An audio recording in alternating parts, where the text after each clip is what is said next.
세상 읽기, 오늘의 세상 읽기 시작합니다. 안녕하세요. 오늘 저희가 받은 자료들, 바로 우주 엘리베이터에 대한 건데요. 아, 네. 우주 엘리베이터요. 지구에서 우주까지 엘리베이터를 타고 간다니 진짜 공상과학 소설 같잖아요? 그렇죠. 흔히 나오는 소재죠. 근데 이게 생각보다 뭐랄까 꽤 진지하게 연구되는 분야더라고요. 맞습니다. 관련 자료들을 보니까 이게 왜 계속 논의되는지 그 핵심을 좀 같이 파헤쳐보죠. 네, 좋습니다. 그 핵심은 결국 로켓 없이 우주로 가는 새로운 방법을 찾는 겁니다. 로켓 없이요? 네. 기본 개념은 이렇습니다. 일단 지구 표면에 지구포트라는 걸 만들고 저 위 약 36,000km 상공, 정지궤도라고 하죠? 네, 항상 같은 자리에 있는 것처럼 보이는. 그렇죠. 그거보다 훨씬 더 먼 우주 공간까지 아주 강한 케이블에 연결하는 거예요. 와, 36,000km 이상이요? 네, 그 이상입니다. 케이블 끝에는 균형추라는 걸 달고 그 케이블을 따라서 이제 클라이머라는 승강기가 오르내리는 거죠. 사람이나 화물을 싣고요. 근데 이미 로켓이라는 방법이 있잖아요. 왜 굳이 이렇게 복잡하고 거대한 걸 만들려고 하는 걸까요? 가장 큰 이유는 역시 비용 문제입니다. 효율성하고요. 아, 비용? 자료에도 그 얘기가 많더라고요. 네, 현재 로켓 발사는 1kg당 비용이 엄청나거든요. 예를 들어 스페이스X 펠컨 헤비도 저궤도까지 1kg 보내는데 한 $1,500 정도? 1,500달러요? 꽤 비싸네요. 그렇죠. 근데 우주 엘리베이터가 만약 실현된다면 이 비용을 $100에서 $200 수준까지 낮출 수 있다고 봐요. 와, 100달러요? 거의 뭐 10분의 1 이하네요. 네, 90% 이상 절감이죠.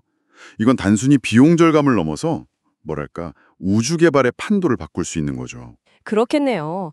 아, 그리고 로켓 연료 문제도 있군요. 환경 문제. 맞아요. 로켓 무게의 대부분이 사실 연료잖아요. 85에서 90% 정도가, 근데 실제 실름 무게는 고작 2% 정도일 때도 있으니까요. 환경 문제도 크죠. 그렇군요. 정말 매력적인 대안인데 그럼 뭐가 문제인 거죠? 문제는 역시 그 초강력 케이블입니다. 이게 제일 큰 기술적 난관이에요. 케이블이요. 네, 길이가 최대 10만 킬로미터에 달할 수도 있는데 이 케이블이 어마어마한 자체 무게, 또 지구 중력, 그리고 이걸 우주 공간에 팽팽하게 유지시키는 원심력까지 다 견뎌내야 하거든요. 10만 킬로미터 케이블이 그 모든 힘을요? 네, 계산상으로 필요한 인장 강도, 그러니까 얼마나 세게 당겨도 끊어지지 않는지를 나타내는 값이 최소 60기가파스칼, GPA라고 해요. 60 GPA? 감이 잘 안 오는데요? 보통 강철이 한 5GPA 정도 됩니다. 와, 강철의 12배 이상이네요. 그런 소재가 있나요? 그래서 이제 과학자들이 주목한 게 바로 탄소 나노튜브, CNT라는 신소재입니다. 아, CNT 들어본 것 같아요. 네, 이게 이론적으로는 강철보다 50배에서 100배 정도 더 강해요. 한 150에서 200GPA까지도 나오죠. 그러면서 무게는 훨씬 가볍고요. 100배 강도의 가볍기까지? 그럼 이걸로 만들면 되겠네요. 아까 KIST 얘기도 있던데요? 네, 최근 KIST 연구팀 성과도 있었죠.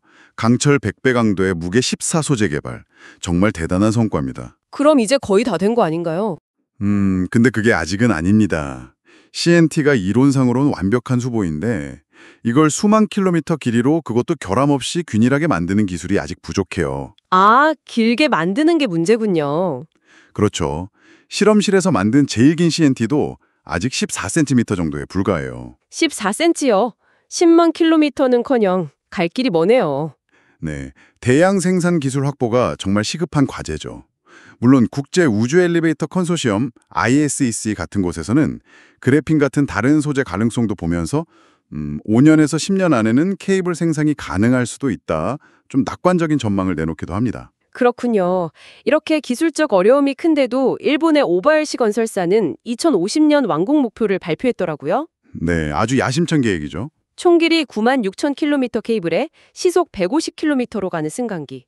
국제 우주정거장까지 2시간 반이면 간다고요. 네, 전력은 우주 태양광으로 얻는다는 구상까지 포함해서요. 정말 대단한 계획인데 네, 여기서 더 나아가서 갤럭틱 하버라는 개념도 있어요. 이게 단순 운송수단이 아니라 위성 조립하고 연료 보급하고 탐사선 발사기지 역할까지 하는 뭐랄까 우주 물류 허브가 될 거라는 비전이죠. 우주 물류 허브요?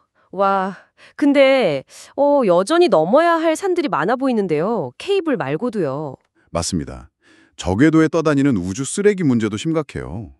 유럽 우주국 ESA 추산으로 1cm 이상 크기만 해도 100만 개가 넘는다고 하거든요. 100만 개요? 그거랑 부딪히면 큰일 나겠네요. 그렇죠. 충돌 위험이 매우 크죠. 그리고 테러 가능성도 배제할 수 없고 또 천문학적인 초기 건설 비용도 문제입니다. 비용이 얼마나 들까요? 대략 80억 달러 정도로 추정하는데요.